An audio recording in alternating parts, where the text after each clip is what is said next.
Bonsoir et re-bienvenue sur l'espace dédié à la mécanique universelle, le site qui essaie de démontrer que l'humanité évolue progressivement et sans le savoir vers son ultime perfection. L'extase, la paix universelle, l'amour du prochain, bref, le paradis, quoi. Voilà, et nous construisons ça sans le savoir. Et pour préciser je, cette théorie, je m'appuie sur des ouvrages comme celui de Friedrich Nietzsche, de, des fragments choisis par Henri Lichtenberger sur Friedrich Nietzsche. Mais ce qui m'intéressait là, bon, j'ai fait plusieurs vidéos à ce sujet, mais je voulais j'ai commencé à lire, j'ai lu une petite partie du chapitre qu'il consacrait à Ecce Homo. Et ce qui m'a sauté à l'œil sur la partie Nietzsche peint par lui-même, c'est ce qu'écrit Nietzsche, hein, Nietzsche peint par lui-même, cette façon de s'expliquer, donc cette analyse, euh, cette mise en lumière de lui-même, m'a fait penser que je pense que Nietzsche était HPI déjà, au potentiel clairement, mais autiste Asperger. Et par de nombreux petites choses, euh, comme son odorat et l'odorat hypersensible qui fait qu'on est tout de suite déstabilisé ou dérangé par les odeurs, par des odeurs fortes. Alors, apparemment, je suis sous cette forme psychique, autiste, Asperger. Et donc, et c'est très récent que cette prise de conscience. J'ai fait un test et donc il s'avère que apparemment je suis autiste Asperger. Euh, donc avec une vision atypique du monde, etc., etc.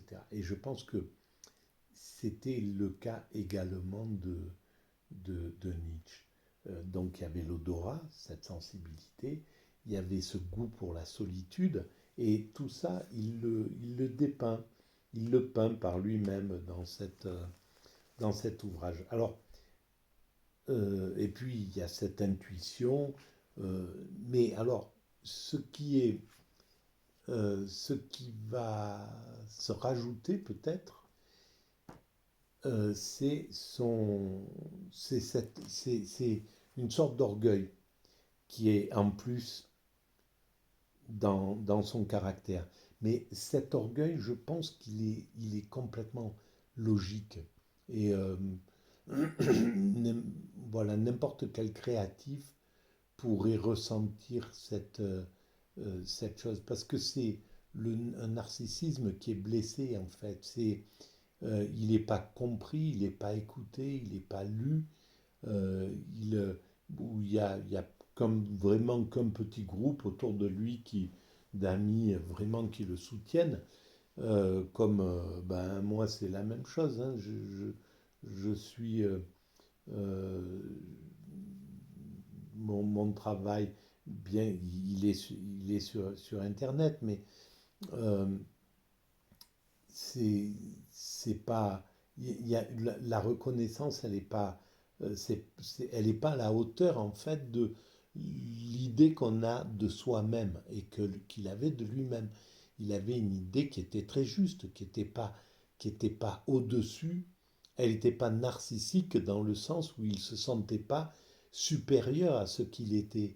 Il n'avait pas une vision grandiose de lui-même, comme dans le narcissisme. Il avait une vision juste, il savait où il était placé, il savait où en était son intelligence, etc. Ce qu'il allait bouleverser peut-être dans le monde, il avait toutes ces consciences-là. Donc il était assez serein sous cette forme-là. Mais il n'avait pas la chance d'être vraiment lu. Par exemple, moi, en fait, le fait que la mécanique universelle, que ma théorie soit sur Internet et qu'il y ait pratiquement 20 millions de passages, ben ça me suffit. Ça suffit à apaiser mon narcissisme, en fait, à le nourrir, au fond.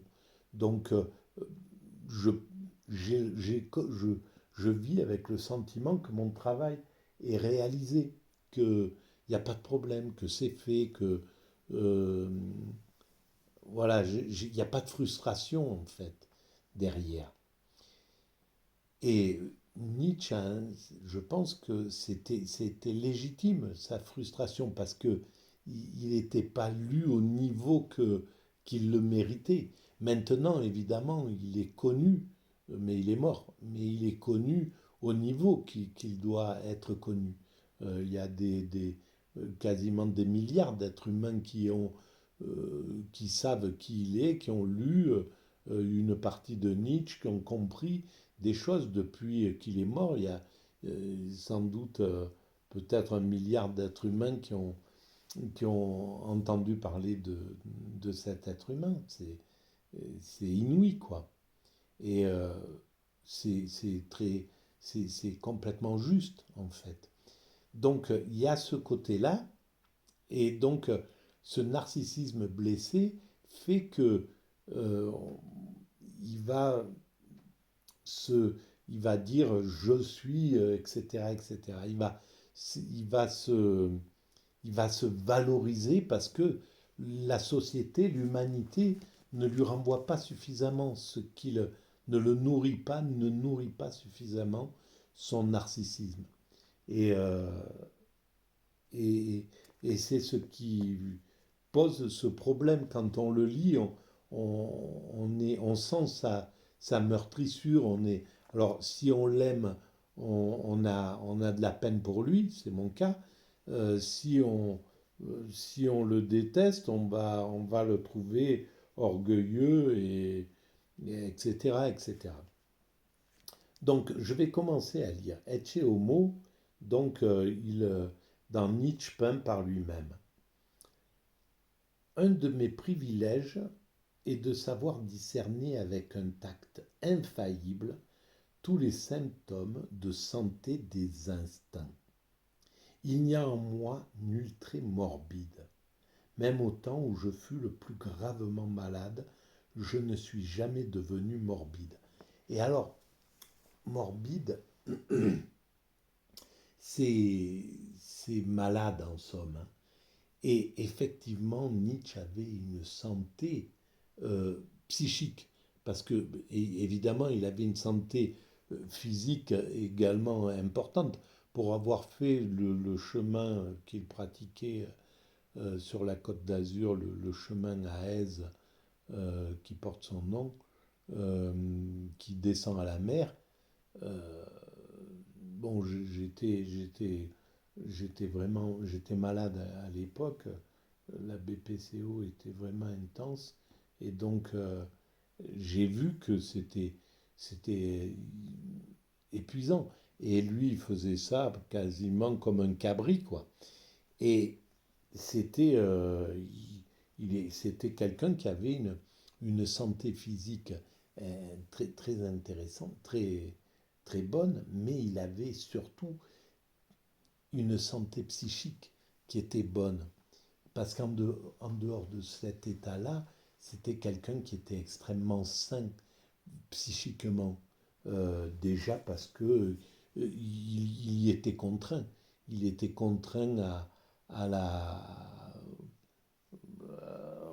à l'abstinence sexuelle, plus ou moins.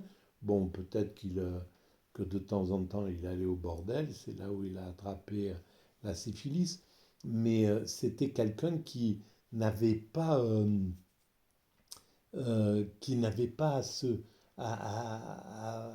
à vivre une vie avec une femme, une vie amoureuse, etc., qui fait que si ça se passe bien, c'est parfait, mais c'est pas toujours le cas. Et donc, quand ça se passe mal, et c'est souvent le cas des psychismes comme le sien et comme le mien, avec, où les relations humaines sont difficiles, où c'est compliqué. Donc avec une femme, ça aurait été très compliqué. Et donc il aurait peut-être euh, été poussé à se comporter, à dire des choses qui étaient au-delà de lui-même, en fait, euh, qui l'amenaient dans une sorte de morbidité, qui lui enlevait de la clarté, de la limpidité, de la luminosité psychique.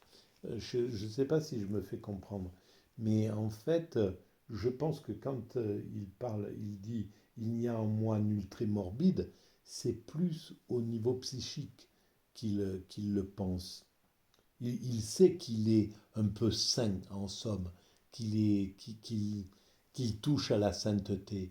Euh, Déjà parce que c'est presque christique, son existence solitaire, euh, hypersensible, devant un monde difficile, enfin rejeté, pas mal aimé, mal compris. C'est christique son schéma, son chemin. Et donc, effectivement, ça enlève ça. Et il dit même au temps où je fus le plus gravement malade, je ne suis jamais devenu morbide. C'est en vain qu'on chercherait en moi la moindre parcelle de fanatisme. Et c'est clair qu'il n'a pas ça parce que euh, il a un esprit au-dessus de tout ça. Donc dans cet esprit-là, il y a pas de jalousie d'une certaine façon. Il a dépassé, il y a pas de jalousie chez lui.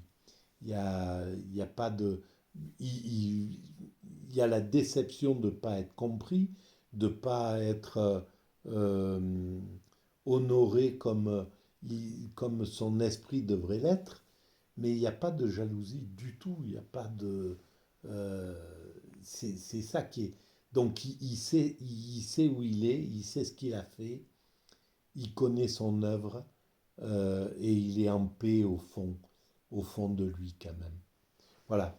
Donc je vais arrêter là pour cette vidéo et ben, ça va continuer dans la prochaine. Je vous remercie de votre écoute et si vous pensez qu'il y a un peu d'intérêt dans ces points de vue atypiques, eh ben vous mettez des pouces, vous vous abonnez à la chaîne, c'est gratuit, vous écrivez des commentaires, vous en parlez autour de vous. Voilà, je vous remercie, à très bientôt.